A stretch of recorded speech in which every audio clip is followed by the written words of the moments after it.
ने सुना गोस्वामी तुलसीदास जी की महिमा, तो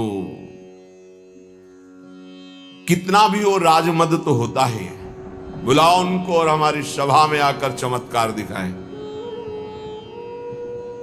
संतों ने सदैव इसलिए इन बादशाहों की आज्ञाओं का आदर किया है कि अगर नहीं जाएंगे तो कहीं ऐसा ना हो कि विपरीत भाव करके कुछ ऐसा आदेश कर दे जिससे भजन साधन करने वालों को भारी विघ्न पड़ जाए। मति है, राजमद है, कहीं उल्टा आदेश ना हो जाए, अपने लिए नहीं, अपने धर्म में चलने वालों के लिए।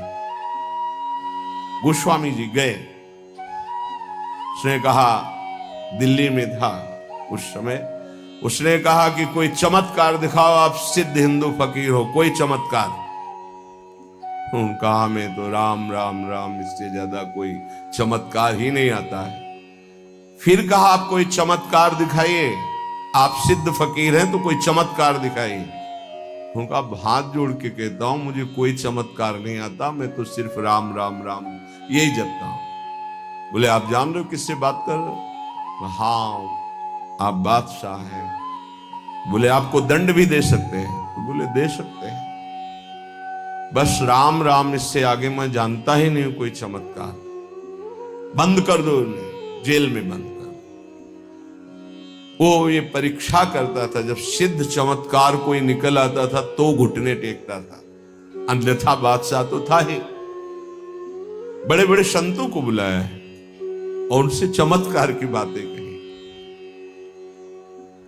गोस्वामी जी को जब जेल में बंद किया तो उन्होंने हठीले हनुमान जी का स्मरण किया कि देखो भाई, हमें तो कोई चमत्कार आता नहीं महाराज, आप जानते हो वो आपके हम दास हैं, और स्वामी की बेइज्जती आपको भी पसंद नहीं आएगी। सब कहते हैं कि गोस्वामी सियाराम का दास है और आप भी सियाराम के दास हैं महाराज, अब आप देख लीजिए। करोड़ों असंख्यों न जाने कहां से बानर प्रकट हुआ कि ऐसे एक एक कंगूरा पकड़ करके बिल्डिंग को उखाड़ उखाड़ के फिर विध्वंस शुरू हो गया। हनुमान जी महाराज का आदेश, अष्ट सिद्धि नौ निधि के दाता हैं, ऐसा जानकी जी ने वरदान दिया था। देर नहीं लगा, हाहाकार मच गया पूरी दिल्ली में। बादशाह से कहा चमत्कार शुरू महाराज, आपके जितने भी अंगरक्षक सैनिक जो महल के उठा उठा के पटक रहे हैं बानर, और न जाने कितने कंगूरे गिरा दिए हैं, बिल्डिंगें विध्वंस हो रही, मना लो महात्मा को, नहीं कुछ ही मिनट में पूरी दिल्ली को विध्वंस कर देंगे आपके जितने महल हैं। तुलसीदास जी के चरणों में गए, प्रणाम के बोले पहले चमत्कार दिखा दे। बोले अब भी कह रहा हूं, कोई मेरा चमत्कार नहीं, हम सिर्फ राम राम जानते हैं। ताज उतार के रख के चरणों में बड़े सम्मान से विदा। केवल नाम, विश्वास एक राम नाम को। एक ऐसे महापुरुष हैं गोस्वामी तुलसीदास जी, हृदय से कहता हूं, जो प्रेम में, ज्ञान में, वैराग्य में, योग में सबसे बढ़े चढ़े हैं। किसी भी विषय को देख लो, रामचरितमानस में सरल भाषा में ज्ञान, वैराग्य, भक्ति, दैन्यता, योग, बोध सब विराजमान है। बड़े अद्भुत महापुरुष। दैन्यता की तो मूर्ति और ज्ञान के समुद्र हैं, और वैराग्य की चरम सीमा है, चरम सीमा। और अनुराग का तो कहना ही क्या है। कह रहे मानत नहीं परतीति, ये कोई विश्वास नहीं कर पा रहा नाम पर। एक माया का ऐसा प्रभाव है, क्योंकि नाम पे विश्वास हो गया, काम बन गया। जितने महाभागवत भक्तों के चरित्र हैं आप पढ़कर देख लीजिए, सब नाम प्रेमी पाए गए। और जहां नाम नहीं है तो वहां देखा है सब साधन करने पर भी प्रमाण है, एक नहीं लाखों प्रमाण ऐसे मिले हैं। कल भी आपको बताया था, ऐसे आए, बहुत सुंदर साधन चल रहा है, लेकिन उनका प्रश्न था मेरा मन चंचल और अशांत है। बस सरल भाषा में समझ लीजिए, एक उदाहरण दे चुके सत्संग में कई बार कि एक संत ने प्रेत सिद्ध किया। गुरु प्रदत्त मंत्र से। प्रेत प्रकट हुआ और कहा कि हमें काम बताओ, नहीं हम उठा के पटक देंगे। तो जहां काम बताते चट्ट कर देता वो, अब काम बताओ, नहीं उठा के पटक देंगे। वो परेशान हुए, बोले 2 मिनट तुम इस काम को बराबर करते रहो, मैं आ रहा हूं। गुरु जी के पास गए, बोले तो आफत हो गया। वो कह रहा काम बताओ, नहीं तो उठा के पटक देंगे। तो वो काम बताओ, पटकने का नंबर कैसे आएगा? एक खंबा गाड़ दो, उसे कहो चढ़ो उतरो, जब और काम होगा तो बताएंगे इसी में चढ़ो उतरो। हाँ, तो जानते हो प्रेत कौन है? मन। अगर इसको काम में नहीं लगाया तो उठा के पटक देगा किसी विषय में ले जाके। क्या करो?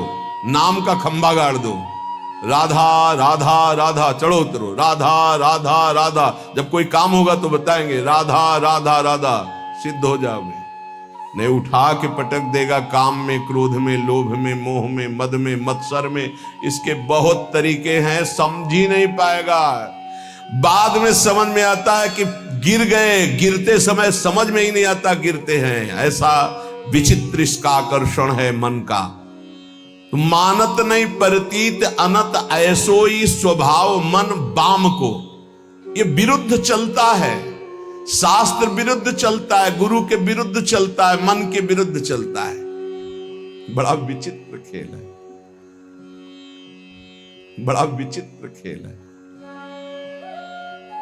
जैसे आप खिड़की से देख रहे हो, नीचे वाला देख ना पा रहा हो कि तुम्हें देख रहे, ऐसे गुरुदेव सबको देखते रहते हैं, हर दृश्य को देखते रहते हैं। गुरुदेव कौन है? प्रभु है, प्रियालाल ही है, वो सब देखते रहते हैं। आपको लग रहा है मुझे कोई नहीं देख रहा, वो देख रहे। ऐसो स्वभाव मन बाम को, हरि की गुलामी छोड़कर, हरि की दास्ता को छोड़कर, रुपए की, भोगों की, नाना प्रकार की वासना की गुलामी स्वीकार करता है, वो कभी गुरु का शिष्य नहीं हो सकता, गुरु का पट्टा नहीं हो सकता। गुरु मेहरबान, चेला पहलवान। यदि गुरु की कृपा है तो काम, क्रोध, लोभ, मोह, मद, मत्सर धज्जियां उड़ाता है। वही उपासक है जो घुटने टेक कर भोगों में बैलेंस बना के चलते हैं, वो गुरु कृपा पात्र नहीं होते। वो ऐसो ही स्वभाव मन बाम को, बाम विरुद्ध आचरण करना, मुंह छुपाते हैं, कहीं गुरु की दृष्टि न। वो देख रहे हैं, वो ऐसी जगह से देख रहे हैं जहां तुम्हारी दृष्टि नहीं, वो एक एक चाल देख रहे हैं। वो छुप के सोचता है कि मैं निकल गया, वो देख नहीं पाए, और तुम्हारा छुपना, तुम्हारा निकलना वो सब देख रहे थे, पर वो मुस्कुरा रहे थे। बेटा, ये तुम अपने आप को फंसा रहे हो, कहीं और कोई छल कपट नहीं कर रहे, अपने आप का नाश कर रहे हो। अगर तुम इस तरह से अपने जीवन को व्यतीत करने को ठाना था तो ये कंठी और तिलक, ये भगवत मार्ग क्यों स्वीकार किया था? खूब संसार में राग रंग में मगन कौन किसको देखता है? यदि तुम्हारे ऊपर कृपा हुई है तो सही मार्ग का अनुसरण करो, विरुद्ध मार्ग क्यों स्वयं अपने हृदय में क्यों बैठा ले हुए हो? स्वयं पतन के मार्ग में क्यों जा रहे हो? पर गोस्वामी जी कह रहे, मेरे कुटिल मन का स्वभाव बन गया है कि इसे विश्वास नहीं हो रहा प्रभु के नाम पर, और ये विरुद्ध चल रहा है। आगे कह रहे, देखो बहुत ऊंची बात कह रहे हैं, बस पकड़ ले। उन महापुरुष ने बताया कि मैं वेदांत का अनुशीलन करता हूं, तो पढ़िबो पर्यो न छठी छमत ऋगु जजुर अथर्वन साम को, व्रत तीरथ तप सुनि सहमत पची मरे करे तन छाम को, विश्वास एक राम नाम को। पकड़ लो भाई, कह रहे ये पढ़िबो पर्यो न छठी छ न्याय शास्त्र, वैशेषिक, सांख्य, योग, मीमांसा, वेदांत, ये 6, और ऋगु जजुर अथर्वन साम, ऋग्वेद, यजुर्वेद, अथर्ववेद, सामवेद, ये 4 वेद। बोले मेरे छठी में भी नहीं रखा गया इनको। मैं वो अनन्य निष्ठ नाम का हूं। अब भाव दूसरा इसका लीजिए कि जो चारों वेदों को कंठस्थ किए हैं और 6 न्याय, वैशेषिक, सांख्य, योग, मीमांसा, वेदांत का संपूर्ण ज्ञानी है, लेकिन वो नाम जप नहीं करता है। बस ये बात हमने देखी, ये देखी है, इसी में चले हैं। नाम जप नहीं करता और व्रत भी करता है, तीर्थ भी स्नान करता है, तपस्या भी करता है, तो सुनि सहमत पचि मरे करे तन छाम को। पच पच के मर जाए तो भी वो अपने मन को भगवदाकार नहीं कर सकता। ये पक्का। ये भाई शायद है आप लोगों में कोई ऐसा हो जो इनमें प्रवेश पाए हो, ऋग्वेद, सामवेद, अथर्ववेद, यजुर्वेद या न्याय शास्त्र, वैशेषिक शास्त्र, सांख्य शास्त्र, योग शास्त्र, मीमांसा शास्त्र, वेदांत शास्त्र। इसके बाद व्रत तीरथ तप सुनि सहमत पचि मरे करे तन छाम को। वो व्रत भी करते थे, रोज गंगा स्नान, रोज देव आराधन, रोज वेदांत अनुशीलन, बड़े अच्छे वयोवृद्ध हो चुके। फिर उन्होंने कहा मैं पर्दा करके नहीं बोल रहा हूं, खुला बोल रहा हूं, सच्ची बोल रहा हूं कि मेरा मन बहुत चंचल है और अशांत है। धन्य है इस समय जो गोस्वामी जी कह रहे हैं कि सहमत पचि मरे करे तन छाम को। चाहे उपवास करके शरीर छीड़ कर दे, पच पच कर मर जाए, तो भी बिना नाम जप के स्थिति नहीं आ सकती। पक्का। इसलिए पक्का कि इसी मार्ग में चला, इसी मार्ग में। जैसे कागभूषुंड जी महाराज कह रहे कि सकल कर्म कर थक्यो गोसाई और सुखी न भयो आजु की नहीं, पायो परम विश्राम राधा राधा राधा। कह रहे कि चारों वेद कंठस्थ हो, 6 ये खूब व्रतानुष्ठान करके शरीर सुखा दिया हो, तपस्या करके पच पच के मर जाए, फिर भी वो स्थिति नहीं आएगी जो नाम से आती है। यदि नाम नहीं तो वो स्थिति नहीं। पक्का। ये बहुत जगहों में देखा। एक बहुत सुप्रसिद्ध भारत लेवल के महापुरुष, जब वही 24 वर्ष की अवस्था होगी लगभग, तो मिले। उन्होंने संस्कृत में पूछा किम नाम धेय, तुम्हारा नाम क्या है संस्कृत में? तो आनंद स्वरूप उस समय ब्रह्मचर्य का पूर्णता होकर महावाक्य में, तो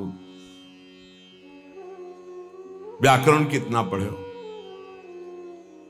कभी गए ही नहीं, पाठशाला ही नहीं गए व्याकरण। तुम्हें संस्कृत का कैसे ज्ञान है? नाम के प्रभाव से।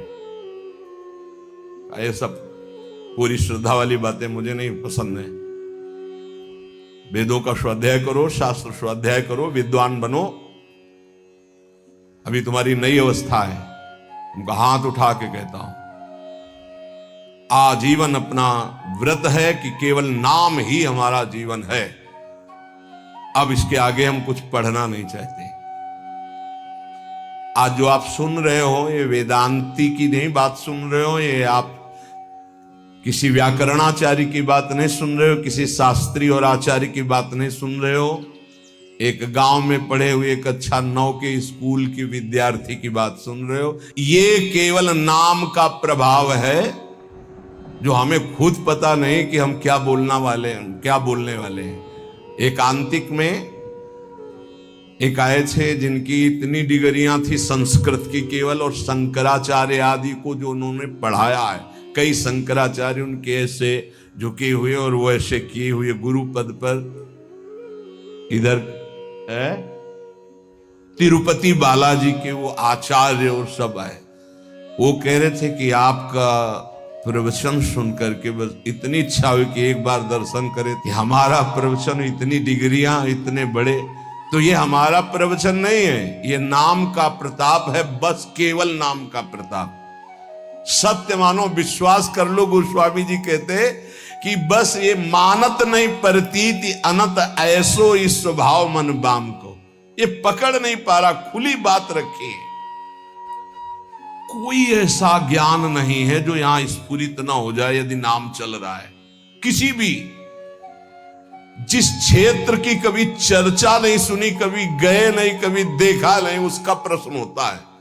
और ऐसा श्री जी उत्तर दे देती है कि बाद में पूछते कोई संशय? बोले कोई संशय नहीं।